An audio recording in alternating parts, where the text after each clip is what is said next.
right, this is Chef Durkin with wearechangect, Connecticut. We just caught up. We're out here in Washington, D.C. covering an event, and we just caught up with John Zangas of DC Media Group. I met this guy probably at Occupy in S17 in New York City. John, thanks for coming out, and tell us about your group and the latest stuff you've been doing and how you got involved in covering these events. Well, we were actually concerned. We started, all of us, about 5 of us started with the Occupy movement, but once that started to go away, we started to realize that the real issue was the coverage, the media, not just behaviors, but getting the story and the issues out there. And so we decided to form our own media group and it's actually a year ago now that we've been doing this. So we're independent, we're self-funded, we use our own time and our own resources, our own equipment, and it actually really works. It's becoming very successful. We've created a Facebook page, a website, a blog, and we cover stories that, like the one we just were at, the ALEC protest at the Grand Hyatt.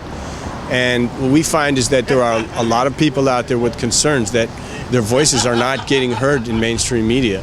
There are a lot of issues that mainstream media gloss over. They give sort of a respect to it, but because they're advertisers and because they have corporations that own them, they're not going to report the voice of the people like an independent media group will do, and that's what we try to do. What got you first getting involved? I know you mentioned, you touched upon a little bit with Occupy, but what was that particular turning point for you to start getting involved and picking up a camera and start covering these events? Well, that's a good question, because it was kind of by accident. I hadn't really used Twitter that much, and then one day I was on it, and this is when I was at Occupy, and I saw that people were taking some really good photographs of what was happening. And there was a misconception about what Occupy was trying to do.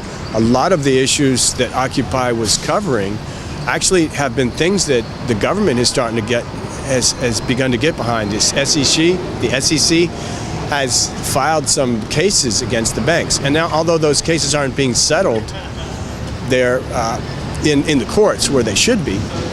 They're paying fines, and there is some progress. But I started seeing that there was a very effective tool available to anybody, and that's social media.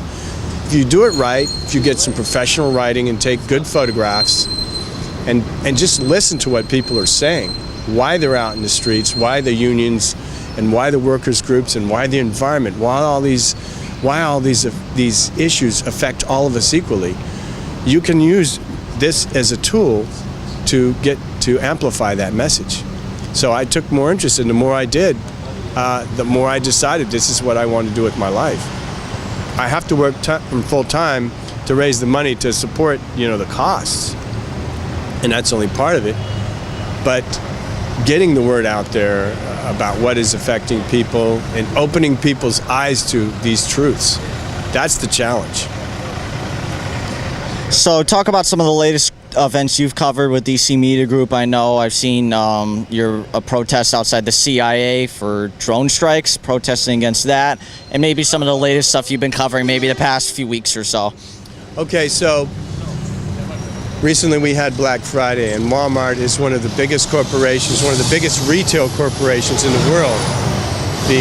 So we thought it was important to be there and find out why the unions are in front of the Walmarts, why the people who work at Walmarts want to walk out on the company they work for. And it turns out that the wages are pretty low, and that's what all of the people who worked there who did walk out were telling us. Their wages were low, and all of the 3 people that I interviewed, all of them needed to have subsidized living while they worked at Walmart. They all depended on food stamps and Medicaid, and those interviews are in our articles.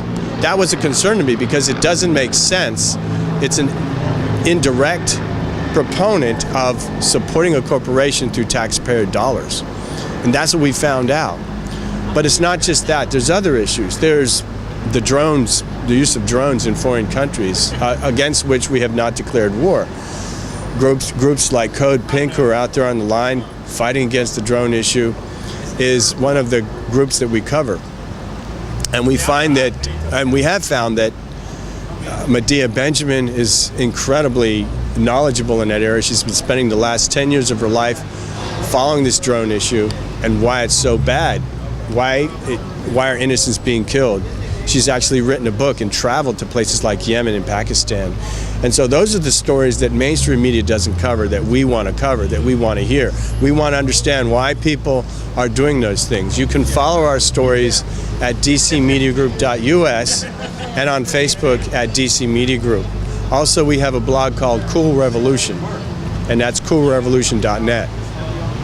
So anything else you'd like to mention? I don't know if you've noticed a trend lately with different, more of a citizen journalism aspect of it. It's blossoming, increasing so much because, like you mentioned, the distrust of the corporate media not covering the issues, and different people just realizing the power within themselves, like you just mentioned with a cell phone. It's really amazing, for sure. I have absolutely no past experience in media. Everything I've learned puristically off the streets by just talking to people. The equipment is not that expensive. The little chips they put in these cell phones and in these cameras like the one you're carrying make these products easily, they're usable by average citizens. Anyone can just pick it up and learn it and do it. And you have this computer generation, the youngsters who are out there who are already gifted with computer skills, so it's easy for them. And why not make a good use, a good public use of what you can do and put truth out there, speak truth to power, and form a collective, a group in your community. You can do something as simple as covering small local events. It's not hard to do. All you need is a little bit of cooperation, and a suggestion is that you leave your ego behind, because when you're working with strong-minded, strong-willed people, sometimes egos gets in the way, and it's good to leave that behind.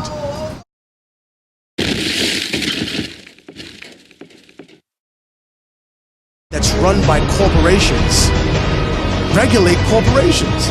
Monetary policy of the Fed obviously only benefits the Wall Street elite.